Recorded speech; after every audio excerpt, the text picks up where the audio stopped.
Yes, hello, good morning. I'd like to thank Jean-François for inviting me and the German group for his important event. It's a pleasure and honor for me to be co-president of this conference, and I hope we will have an interesting time together. What I want to present you today is some important findings on ventral incisional hernia repair from the HerniaMed registry. We start with the necessity of follow-up time in various hernia types. As you can see here, you see the recurrence curve of incisional hernias in comparison to inguinal hernias.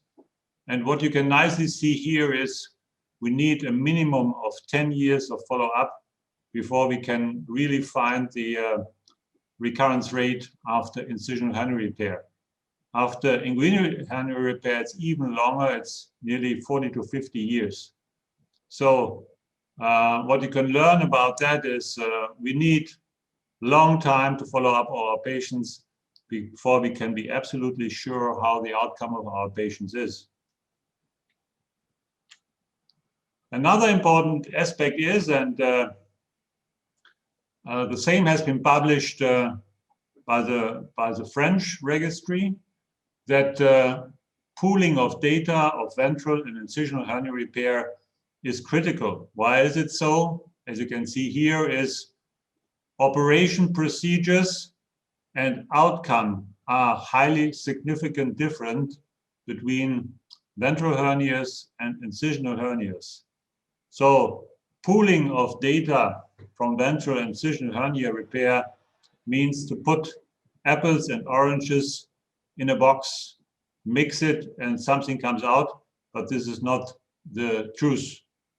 So we should, in future, always separate these hernia entities when we try to analyze outcomes after that procedures. In the guidelines, it's recommended to use laparoscopic over open repair in incisional hernias with defects up to 10 centimeters. This is a recommendation in the guidelines. But on the other hand, there is always a strong discussion on meetings concerning the best placement of the mesh in the abdominal wall. And there is more and more coming out reports about serious complications after intra-abdominal mesh placement. And these discussions always lead to the demand to look for better procedures, minimally invasive procedures to place a mesh outside the abdominal cavity. Nevertheless, when we compare in our registries open sublay with laparoscopic IPOM, as we have done it here in this propensity score matching, comparing nearly 4,000 laparoscopic IPOMs with 4,000 open sublay procedures. And after propensity score matching, you see the patient population is really in every aspect comparable. There are no differences in all these various influencing factors. So these are very reliable data. And what you can see is, yes, there is a higher risk of intraoperative complications with laparoscopic IPOM. This is still the Achilles heel of laparoscopic IPOM incisional hernia repair, mainly bowel injury. But on the other hand, the postoperative complications are significantly better after laparoscopic IPOM compared with open sublay. So we have a lower, significantly lower postoperative complication rate. We have a significant lower complication-related reoperation rate. And also we have a significant lower general complication rate. So that means this outcome leads to the conclusion that in agreement with meta-analysis and guidelines, minimally invasive approach on the evidence-based situation, the gold standard in incision hernia repair. These are the best data we have in the moment. This is, we have to say that right now it's still the gold standard. Although we are in a search for better minimally invasive procedures. I come to that back later. Beside these comparison of surgical techniques, we also have to look very carefully into technical details we use. And one important point is the type of mesh we used. And what was proven in our registry is that there is one mesh which has a significantly higher recurrence rate in the 1-year follow-up in comparison to all other meshes on the market, which can also be used in laparoscopic IPOM. And this is not only a finding of our registry, our Danish colleagues had the same finding a few years later with a longer follow-up. And you see again here, we have significant differences with the one mesh, which has meanwhile retrieved from the market in comparison to all other meshes used for laparoscopic IPOM. So we also have to look for details in the technique to better learn how the best way is to go to do our incisional hernia repair. I told you we are looking constantly for new minimally invasive approaches in incisional hernia repair. And one way which has been introduced by Wolfgang Reinbold, who is also with us today and will present his technique later to you. This is the new e-Milos or Milos approach. What is a minimally invasive procedure, making the sublay retrorectus mesh placement via a relatively small incision. And we have performed a propensity score matching with his technique. All patients put in the HerniaMed database, and we have made a propensity score matching with laparoscopic IPOM and with the sublay procedure, which are the standards for comparison today. And what we found in this, and this is published in Annals of Surgery, that Milos really has the lowest postoperative complication rate, has the lowest complication-related reoperation rate, lowest general complication rate, and also the lowest recurrence rate. And the chronic pain rate is also less than after laparoscopic IPOM sublay. So the consequence is, this is a new minimally invasive approach which places a mesh not into the abdominal cavity, but in the sublay position.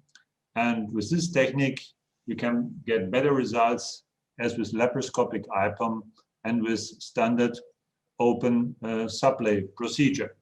There are other techniques developed in the last years, like ETAP and TAS and other procedures who do nearly the same. They all bring the mesh in the sublay position, but via a minimally invasive approach. In another analysis, we try to find out what are all the potential influencing factors on the outcome in incisional hernia repair.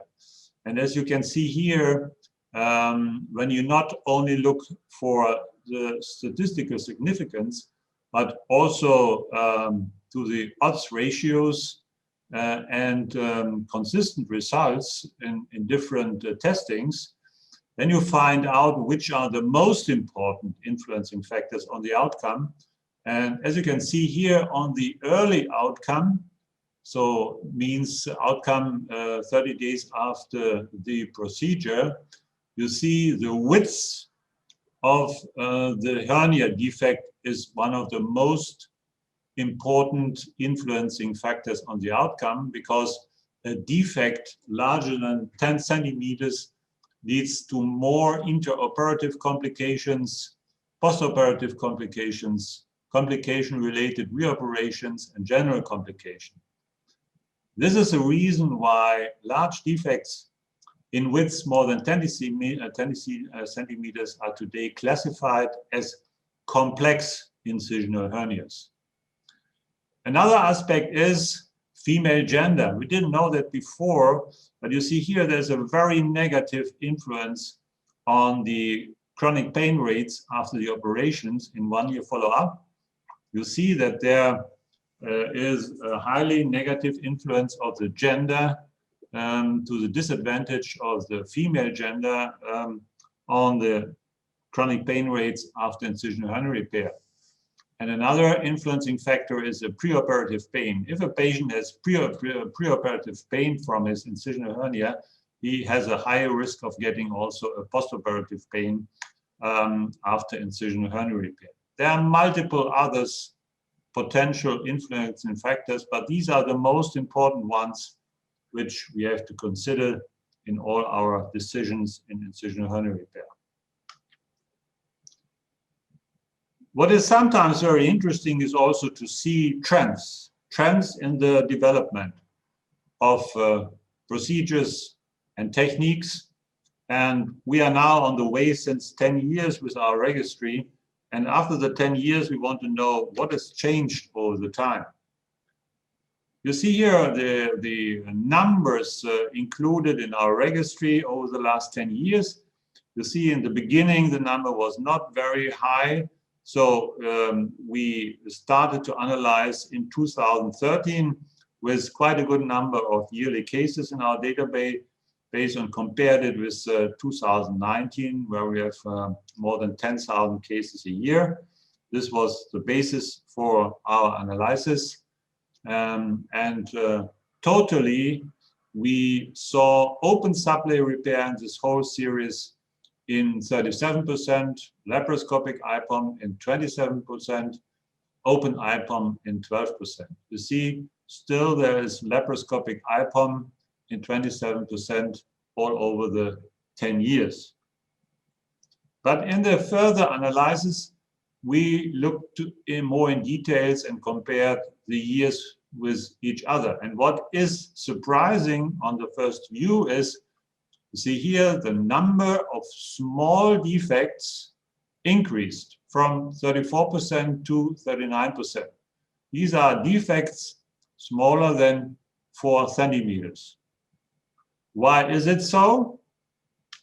We have speculated this is probably due to the fact that we get more trocar hernias in our case series. You see here the number of patients with previous laparoscopic procedures like gallbladder removal, appendectomy, and inguinal hernia repair increased constantly to a higher percentage of all patients. And typically in all this procedure, the first trocar is placed around the umbilicus. And this leads to obviously more trocar hernias, and that is the reason for the increase of smaller hernias in the total population. And now this is an important slide here, which shows you very clearly that the surgeons more and more tend to go away from laparoscopic IPOM, because laparoscopic IPOM reduced from nearly 34% down to 21% over the last years, from 2013 to 2019. And what happens due to this? The number of open sublays increased, and we got more new procedures, which are summarized in our database as other procedures, going up to nearly 10%. In this group, you find ETAP, you find EMILOS and other new minimally invasive approaches. That means the surgeons refused more and more doing laparoscopic IPOM and switched over to open sublay and the new procedures. But I have to say this switch to more open sublay is a little bit critical, because I have shown you that the postoperative complication rates of classic open sublay are significantly higher as after the minimal invasive approaches. So we should support surgeons to switch over more to minimally invasive alternative techniques, not laparoscopic IPOM, and not switch over to the sublay procedure. So some additional findings. Again, you see here that the open sublay has more complications and a higher reoperation rate. You see here 9% postoperative complication for sublay, 4.5% reoperation rate for complications, and here again 3% for laparoscopic IPOM and 1.3% for complication-related reoperation following laparoscopic IPOM. You see here the surgical site occurrences following primary elective incision hernia repair. This went down a little bit, so that means this is the influence of the minimally invasive procedures. And here are the pain rates. They are still high, so we always look for recurrences after incisional hernia repair, but the rate of recurrence is also relatively high after the incisional hernia repair. You see here we have pain at rest and pain on exertion, chronic pain requiring treatment, 7.6%. This is pain on exertion and pain at rest. So these are relevant pain rates after incisional hernia repair. And this is the total recurrence rate in the 1 year follow-up, which tends to become a little bit lower than in 2013. So as I hopefully can show you that such analyses are also important to see some trends. Now I switch over to umbilical and epigastric hernias. We have got a few months ago the new and first guidelines on umbilical and epigastric hernia repair. And one of the important messages of the guidelines is the recommendation that we should choose a mesh in all defects larger as 1 centimeter or starting with 1 centimeter defect. This is one of the major recommendations with the strength of strong that we should use this technique. We also made an analysis of all small umbilical hernias in our database. And as you can see here, we also found that that the suture repair in comparison to open mesh repair has a highly significant higher recurrence rate as the open mesh technique. So we support with our data the recommendation in the guidelines that the mesh use should be extended also to small hernia repairs.